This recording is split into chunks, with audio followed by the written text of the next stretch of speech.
আমেরিকার president Donald Trump অবশেষে শান্তির জল ছেটানোর জন্যে মার্কিন যুদ্ধজাহাজ পাঠিয়ে দিয়েছেন ইরানের দিকে। ইরানকে শায়েস্তা করতে পারলে বিশ্বে এটা তার নবম শান্তি প্রতিষ্ঠা বলে কি দাবি করবেন আমেরিকার পাগলা জগাই প্রেসিডেন্ট ট্রাম্প? শান্তির নোবেল পাওয়ার জন্য যে বিশ্বজুড়ে অশান্তি পাকানো যায়, ট্রাম্প আসার আগে পর্যন্ত বিশ্ববাসী তা কিন্তু ভাবতেই পারেননি।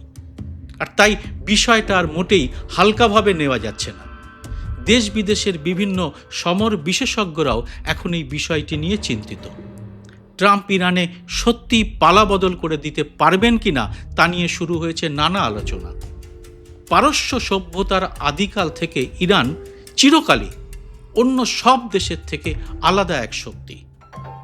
ইতিহাস বলছে ব্রিটিশ সাম্রাজ্য, সোভিয়েত ইউনিয়ন, এমনকি মার্কিন যুক্তরাষ্ট্র পারস্য উপকূলে ঢুকে কখনোই ইরানকে সম্পূর্ণভাবে পর্যুদস্ত করতে পারেনি। এর কারণ কি? কারণ ইরানের কাছে রয়েছে বিশেষ ভৌগোলিক সুবিধে এবং দীর্ঘদিন যুদ্ধ সহ্য করার মানসিকতা।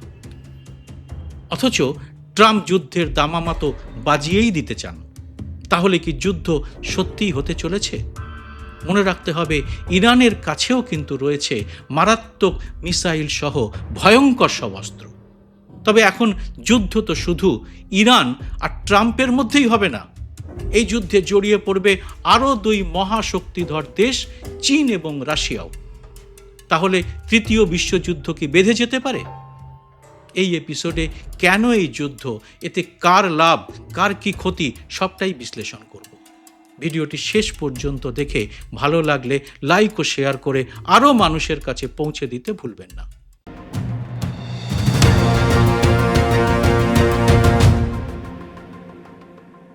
নমস্কার, সবাইকে স্বাগত। আমি সুব্রত বসু। গত 1 বছর ধরেই ট্রাম্প দাবি করে আসছেন তিনি 8টি যুদ্ধ বন্ধ করে দিয়েছেন। তবে তার 8টি যুদ্ধবিরতির দাবিতে কিন্তু অনেক জল মেশানো আছে। গাজায় শান্তি বা যুদ্ধবিরতির জন্য ট্রাম্পকে কৃতিত্ব দিতে চায় না অনেক দেশই। তাছাড়া সেখানে এখনো শান্তি প্রতিষ্ঠিত হয়েছে এমন কথা বলার মতো সময় আসেনি।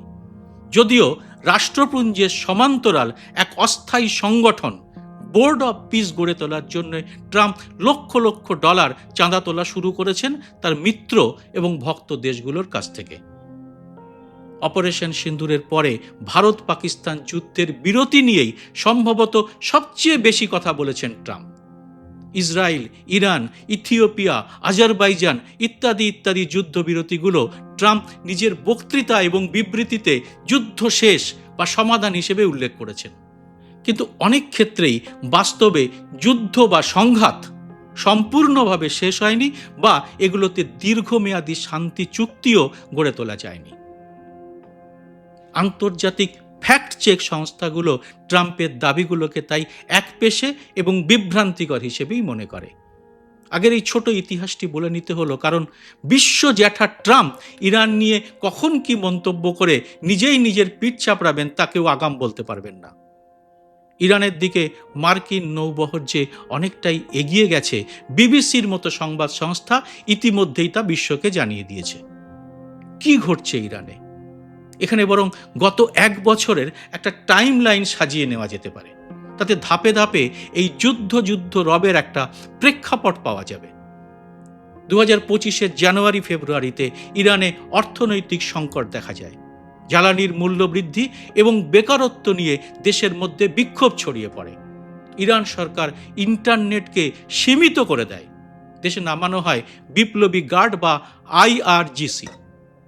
পশ্চিমী মিডিয়া এবং মানবাধিকার সংস্থা দাবি করেছে ওই সময় বিক্ষোভকারীদের নির্বিচারে হত্যা এবং গ্রেপ্তার করা হয়েছে। এই খবরের সত্যতা যাচাই করার উপায় নেই। এর বড় কারণ 2025 মার্চ মাসে ইরান সরকার দাবি করে এই বিক্ষোভের পেছনে বিদেশি ষড়যন্ত্র আছে। তাদের অভিযোগের তীর আমেরিকা যুক্তরাষ্ট্র এবং ইউরোপিয়ান ইউনিয়নের বিরুদ্ধে। এর পরের মাসে মানে এপ্রিলে ট্রাম্প ঘোষণা করে দেন মধ্যপ্রাচ্যে প্রতিরক্ষার জন্য সর্বোচ্চ প্রস্তুতি বাড়ানো হবে। বিশ্বব্যাপী টেনশনের সূত্রপাত কিন্তু হয় এই ঘোষণা থেকেই। ট্রাম্পের কথা মতো কাজ শুরু হয়ে যায়। প্রথম দফায় অতিরিক্ত ডেস্ট্রয়ার এবং নজরদারি বিমান মোতায়েন হয়ে যায় ইরানকে লক্ষ্য করে।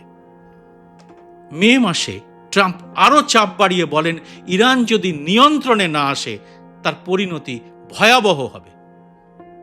কিন্তু এর পরেও ভয় ধরানো যায়নি ইরানকে।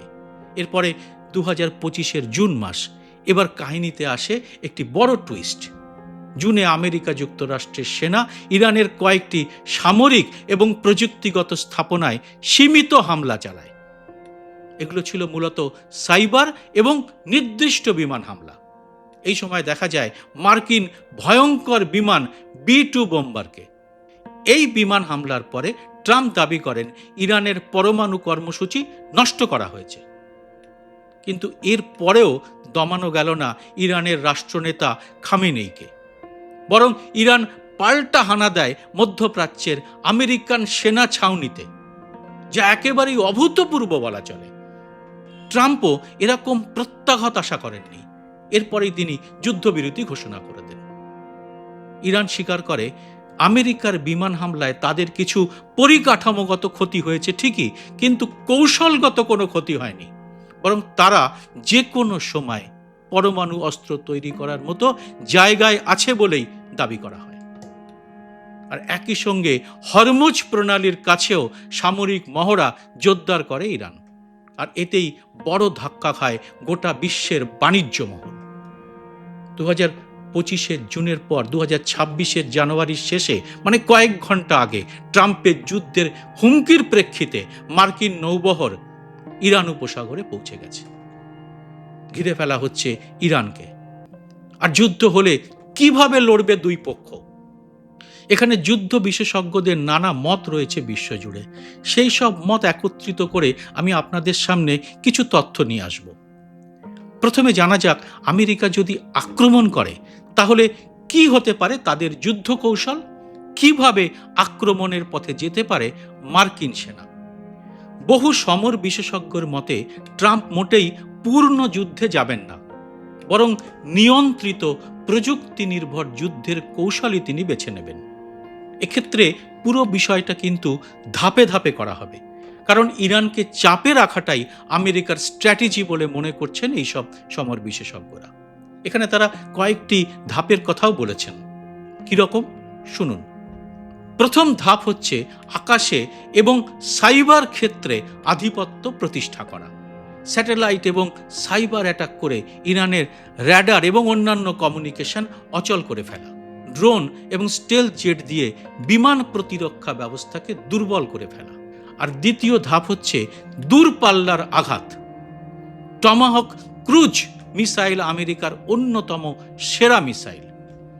এই ভয়ঙ্কর মিসাইলের রেঞ্জ 1600 কিলোমিটার। এর সঙ্গে বিমানবাহী রণতরী থেকে F-35 বা F-18 হামলা চালানো হতে পারে। এইসব হামলার মূল লক্ষ্য হতে পারে ইরানের ক্ষেপণাস্ত্র ঘাঁটি, ড্রোন ফ্যাক্টরি, বিপ্লবী গার্ডের কমান্ডার সেন্টারগুলি ইত্যাদি। এবার আসবো তৃতীয় ধাপে। সমর বিশেষজ্ঞরা বলছেন, চাপ সৃষ্টি ট্রাম্পের লক্ষ্য, ইরান দখল নয়। তাই ইরানে স্থল বাহিনী নামানোর সম্ভাবনা খুবই কম। আমেরিকার মূল লক্ষ্য ইরানকে আলোচনার টেবিলে বসতে বাধ্য করা। এ তো গেল আমেরিকার দিকের কথা।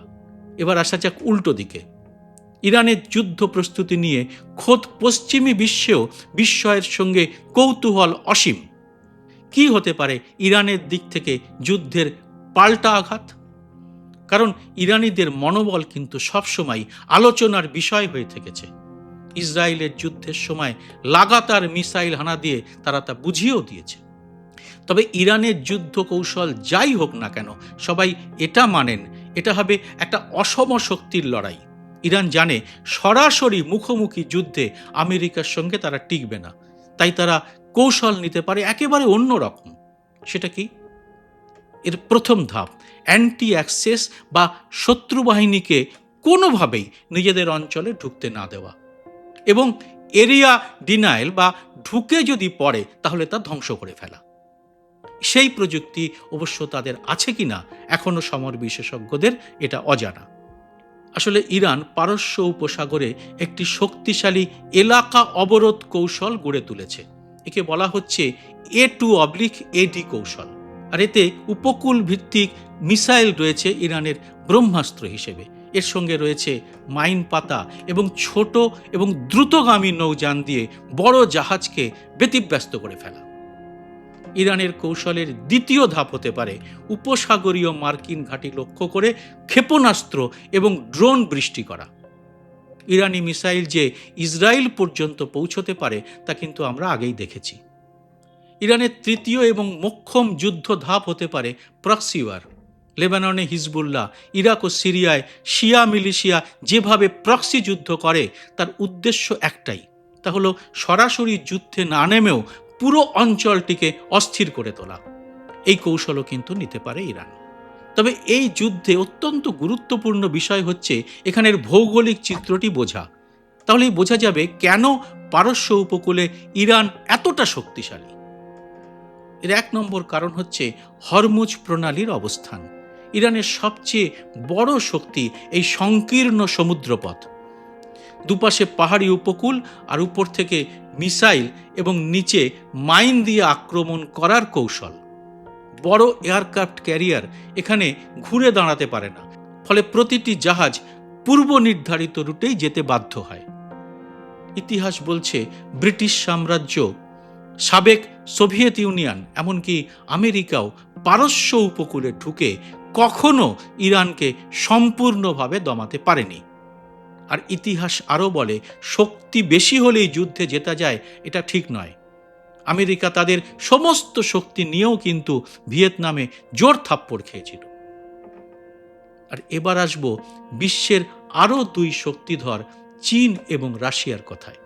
এই যুদ্ধে তারা আছে না নেই সেটাও কিন্তু একটা বড় কৌতূহলের বিষয়।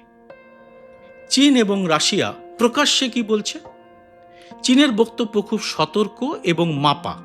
চীন বলছে সব পক্ষকে সংযম দেখাতে হবে, আঞ্চলিক স্থিতিশীলতা বজায় রাখতে হবে এবং একতরফা নিষেধাজ্ঞা সমস্যার সমাধান নয়। মজার কথা, চীন কখনোই বলছে না আমরা ইরানের পাশে দাঁড়িয়ে যুদ্ধ করব। আবার আমেরিকার পদক্ষেপকে তারা সমর্থনও করছে না। রাশিয়া অবশ্য একটু কড়া ভাষা ব্যবহার করেছে। রাশিয়া মার্কিন সামরিক চাপকে উস্কানিমূলক বলে বিবৃতি দিয়েছে। তারাও কিন্তু এখনো সরাসরি ইরানকে যুদ্ধে সহায়তা দেওয়ার কথা ঘোষণা করেনি। এ তো গেল বাইরের কথা, কিন্তু ভেতরে ভেতরে কি খেলা চলেছে এবার সেটাই বলবো। চীন নীরবে ইরানের জন্য 3টে কাজ করেছে। 1, অর্থনৈতিক অক্সিজেন যোগানো। কিরকম? মার্কিন নিষেধাজ্ঞা সত্ত্বেও চীন ইরানের কাছ থেকে তেল কেনা চালিয়ে যাচ্ছে এবং এর পেমেন্ট দেয়া হচ্ছে ঘুরপথে, ইউনান, বার্টার এবং তৃতীয় দেশের কারেন্সিতে। মানে যুদ্ধ হলে চীনের অর্থনৈতিক সাহায্যে ইরানের অর্থনীতি পুরোপুরি ভেঙে পড়ার আশঙ্কা নেই। 2, কূটনৈতিকভাবে জাতিসংঘে চীন এমন একটা অবস্থান নিয়েছে যাতে সরাসরি ট্রাম্পের এই সামরিক হানা বিশ্বে বৈধতা না পায় এবং ইরান গোটা বিশ্বের কাছে একঘরে না হয়ে যায়। এবং 3, চীন চাইছে সময় পার করতে। কেন?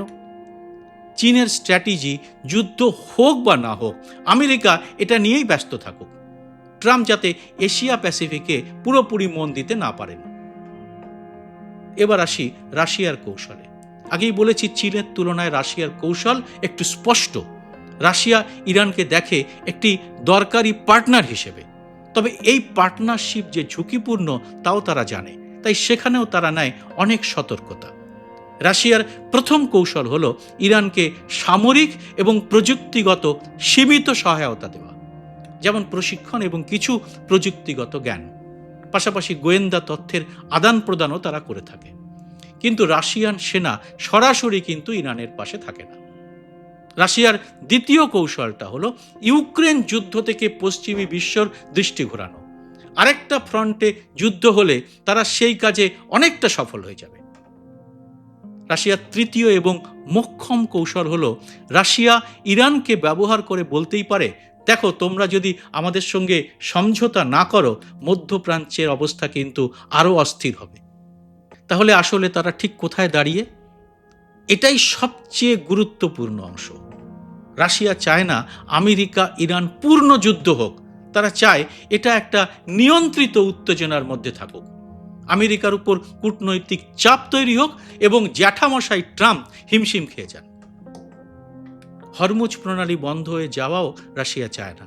তারা চায় ইরান যেন টিকে থাকে কিন্তু বেপরোয়া না হয়, আর বিশ্ব ব্যবস্থাটাকে যেন মাল্টিপোলার দেখায়। সহজ করে বললে, চীন এবং রাশিয়া চায় ইরান যেন পুরোপুরি ধ্বংস না হয়ে যায়, আবার খুব শক্তিশালীও না হয়।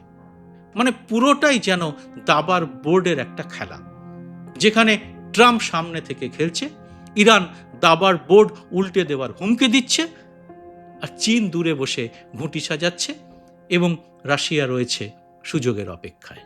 এখানে কেউই কি চেকমেট বা কিস্তিমাত করতে চাইছে, নাকি সবাই চাইছে খেলাটা আরো দীর্ঘ হোক? এ ব্যাপারে আপনারা কি মনে করেন তা অবশ্যই জানান কমেন্ট বক্সে। জয় হিন্দ, সত্যমেব জয়তে।